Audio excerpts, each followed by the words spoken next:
Yang juga jadi sorotan saudara, polisi menangkap salah satu dari 9 anggota geng asal Rusia yang merampok dan menculik warga negara Ukraina.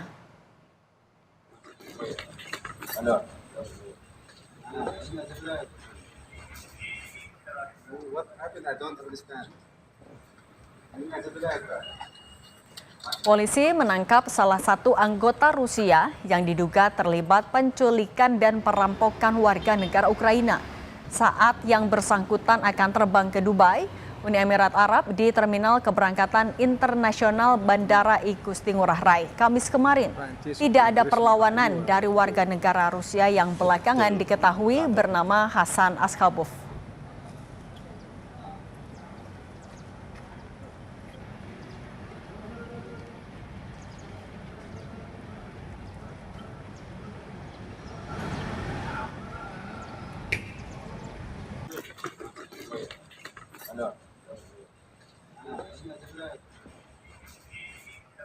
What happened? I don't understand.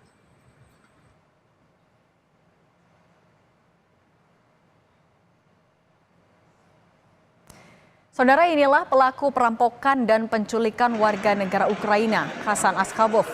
Hasan Askabov, warga negara asing, diduga bos geng Rusia yang merampok warga negara Ukraina di Ungasan, Badung, Bali. Saat ditangkap, Hasan memakai hoodie berwarna krem dan kaos hitam. Saat ini polisi masih menyelidiki peran dan motif dari Hasan terkait perampokan dan penculikan warga negara Ukraina ini.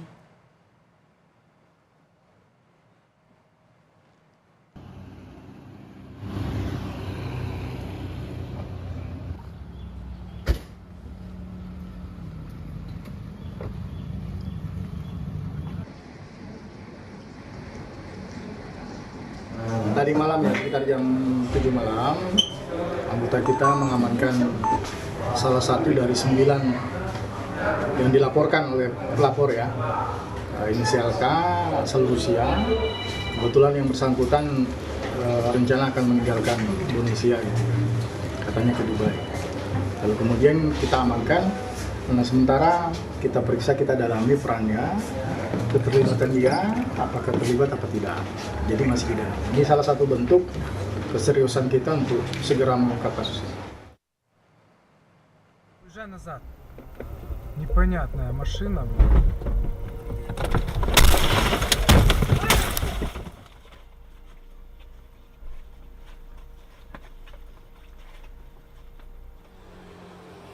Sebelumnya, 15 Desember 2024, anggota geng yang diduga warga negara Rusia merampok dan menyekap warga negara Ukraina serta seorang sopir di Jalan Tundun Penyu, Kute Selatan, Kabupaten Badung, Bali. Selain menyekap korban, pelaku mengambil aset kripto milik korban senilai 3,4 miliar rupiah. Korban selanjutnya dibawa disekap di sebuah villa.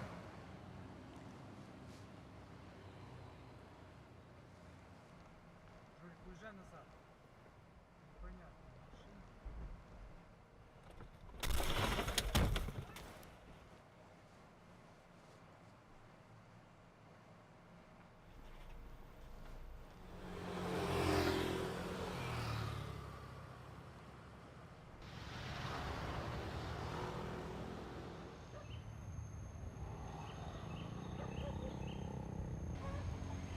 Salah satu anggota geng Rusia yang pada Desember lalu melakukan perampokan dan penyekapan terhadap warga negara Ukraina sudah ditangkap. 8 lagi masih dalam pencarian polisi. Saat ini, satu pelaku yang sudah ditangkap oleh polisi akan dilakukan pendalaman serta pemeriksaan untuk didalami motif. Anggota DPD RI Niluh Jelantik juga turut merespons soal kasus geng Rusia yang menculik dan merampok warga negara Ukraina di Bali yang sempat diunggah di media sosial. Kita langsung konfirmasi bersama Niluh Jelantik. Selamat petang, Bu Niluh.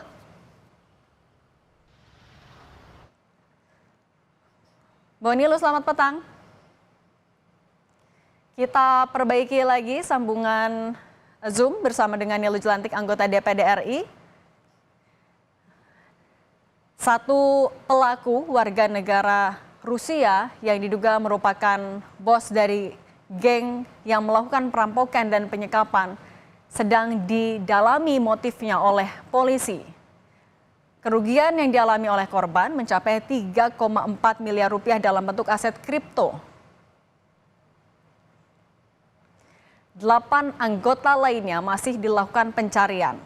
Melalui 1 orang pelaku yang sudah ditangkap, 8 orang ini akan dilakukan juga pencarian dan penangkapan. Kita sapa lagi, Mbak Nilu, selamat petang.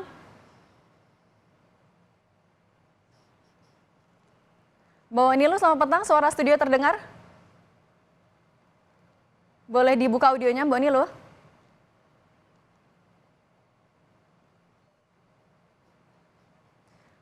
Mbak Nilu bisa dengar suara dari studio?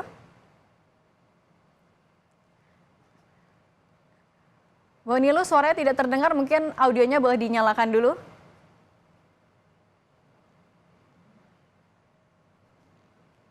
Kita coba lagi sambungan Zoom kami bersama dengan anggota DPD RI, Mbak Nilu Jelantik. Mbak Nilu? Mbak Nilu, audionya masih di mute, boleh dibuka dulu?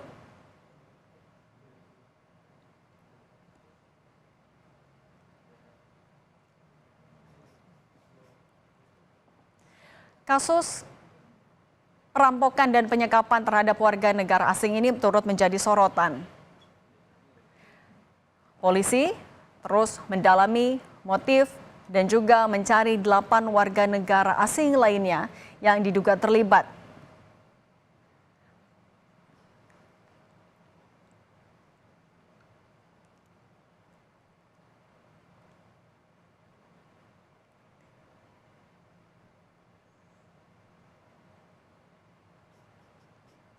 Delapan orang masih buron dan akan dicari oleh polisi hingga saat ini.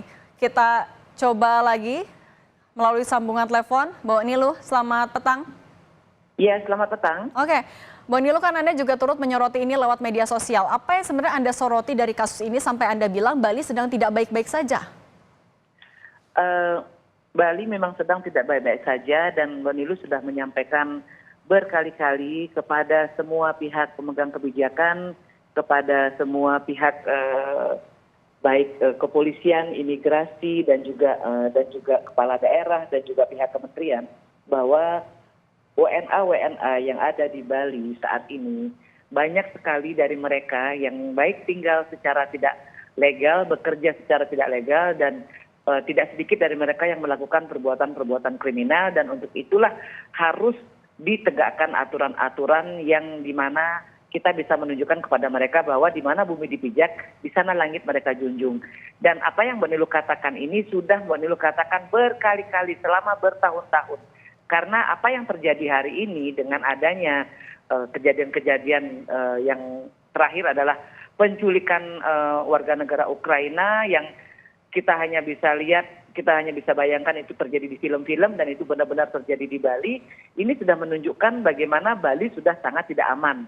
Nah, dengan tidak amannya Bali ini justru akan membuat wisatawan-wisatawan yang memang benar-benar ingin berwisata ke Bali akan pergi. Jadi langkah-langkah preventif dan juga langkah-langkah penindakan yang sangat tegas dari pihak aparat, kepolisian, imigrasi, kami sangat mendukung.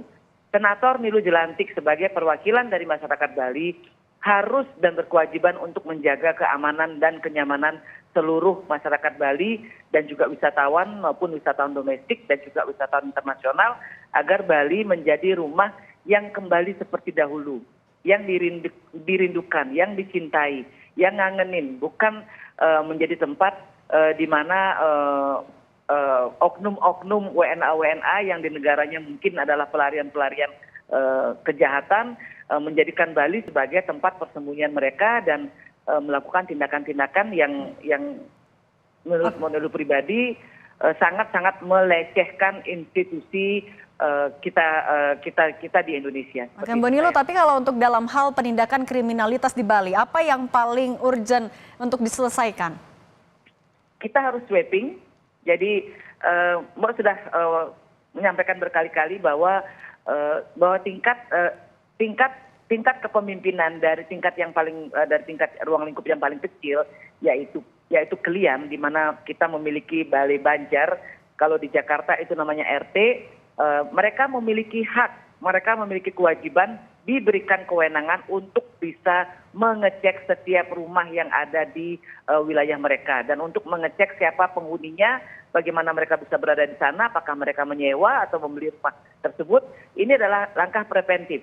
Jadi kita berhak, ini bukan tentang melanggar hak asasi manusia. Karena kita datang ke negara orang pun kita nyetor paspor kita kasih tahu kepada negara tersebut kita tinggal di hotel mana, kita tinggal berapa lama. Nah, akan menjadi sama kalau warga negara lain datang ke rumah kita, ya kita berhak. Itu adalah langkah awal. Dan langkah kedua adalah bagaimana kemudian aturan keimigrasian yang hari ini ada aturan-aturan di mana mereka bisa tinggal di Indonesia dengan biaya yang begitu murah. Jadi bayar mahal aja masih ada pelanggaran, apalagi bayar murah. Jadi tolonglah biaya-biaya visa itu jangan diobral. Jangan dengan hanya $100 mereka bisa tinggal 1 bulan.